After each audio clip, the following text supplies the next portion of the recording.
بعض الحيوانات قضت عمرها كله محبوسة في قفص، محبوسة كعقاب أو ممكن تكون اتنست جوه الحبس. عشان كده جبتلك فيديو النهاردة، جبتلك 35 حيوان يتم إطلاق سراحهم لأول مرة في الطبيعة، وفي اللحظة اللي بيتحرروا فيها كل حاجة بتتغير. فخليك معايا عشان آخر حيوان هيصدمك حرفيا. بس قبل البداية تعال ناخد حسنتين ونصلي على النبي محمد صلى الله عليه وسلم. أنا عبده من قناة عين الحياة، ما تنساش تدعمني بلايك وتدعمني باشتراك، ويلا بينا.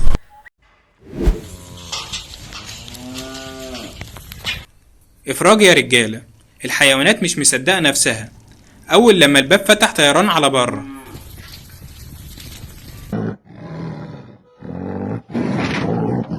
النمور أول لما اتفتح الباب اتفاجئت واستغربت، عشان كده ما خرجتش على طول. لكن لما استوعبوا إنهم راجعين للطبيعة، طيران يا معلم على بره.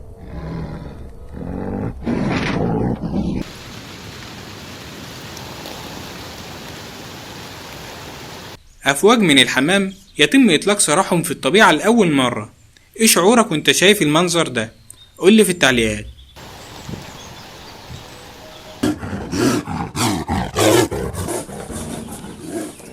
وهو خارج كان بيتأكد إن محدش هيصطاده تاني، وأخيرا رجع لحريته في الطبيعة.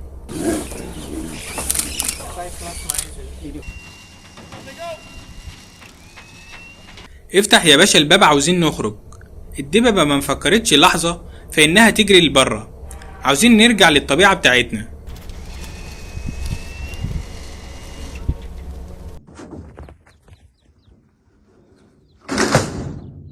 الضبع ذكي جدا، أول لما شاف الباب بيتفتح فهم إنه رجع لحريته من تاني، وهيعيش على راحته في الطبيعة.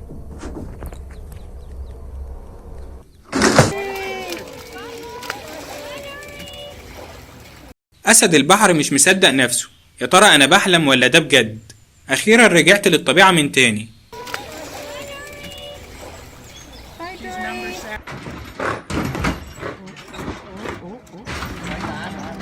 من كتر فرحته برجوعه للطبيعة كنت حاسس إن العربية هتتقلب. بالراحة يا عم، مش كده.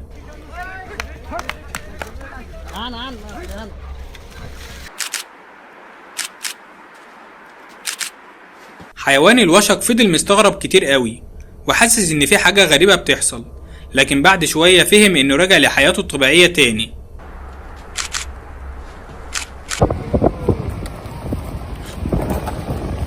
هو النهاردة اليوم العالمي لإطلاق سراح الحيوانات ولا ايه؟ إطلاق سراح جماعي كأنهم طالعين رحلة.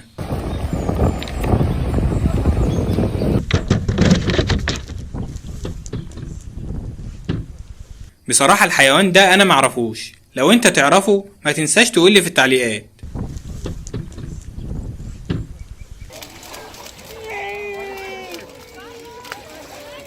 تقريبا كده أسود البحر على طول مستغربة ومتفاجئة، حتى لو هم عارفين إنهم راجعين لحياتهم في الطبيعة.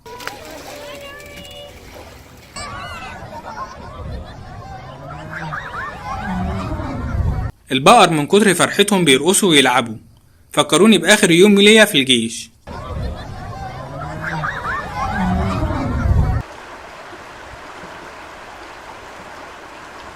بكل هدوء راجع لبركتي ومكاني.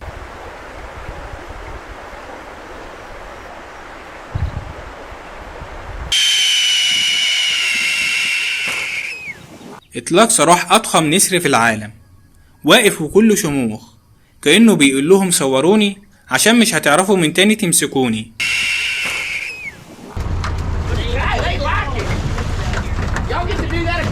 ارمي يا عم، خلينا نرجع للمية من تاني. السلاحف فرحانة برجوعها للبحر من جديد.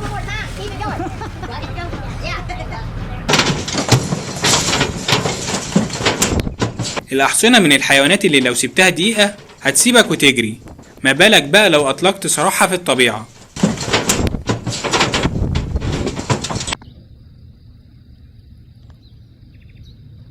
تحس إن الأفيال مش فارق معاها، تقيلة في نفسها كده، مش يعني أي حد يشغلها. ولا شايف حد في مصر كلها قدامي. هو خايف منه لا يرجعه الحبس تاني، لكن نزل في الحفرة ما طلعش.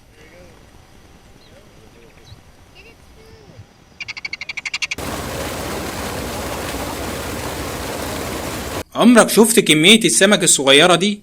بينقلوها في أماكن أوسع علشان تاخد راحتها.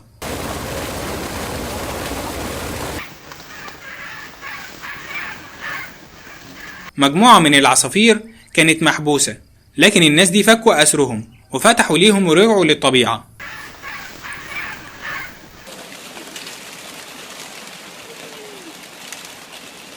الحمام أول لما تفتح له الباب بيطير بسرعة جدا، وبيبقى شكله وهو طاير في أسراب شكل خرافي من أشكال الطبيعة الساحرة.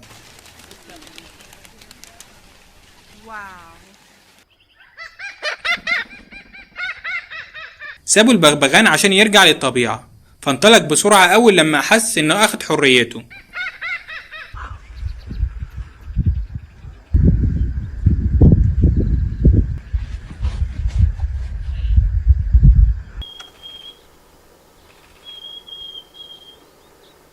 أفواج من الجاموس البري جريت ورا الراجل ده بعد إطلاق سراحه، لكن الحمد لله قدر يهرب منهم.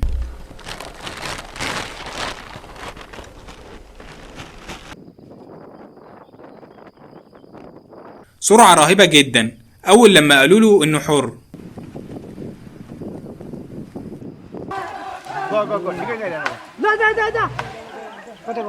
وحيد القرن اتجنن من فرحته بالحرية، وكان بيهجم على أي حد قدامه.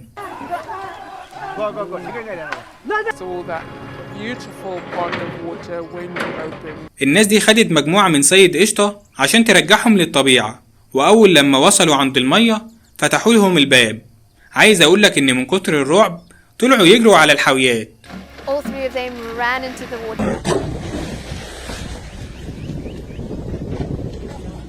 أنا لسه هستناكوا لما نروح للشاطئ، أنا هاخدها من هنا أقرب.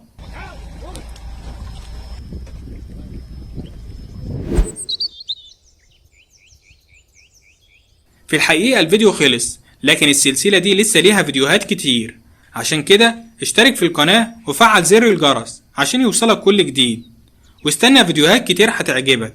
وكمان ما تنساش تتفرج على الفيديوهات اللي فاتت. وآخر حاجة ما تنساش تدعي لإخواتنا المسلمين في كل مكان. رب الخير لا يأتي إلا بالخير. سلام.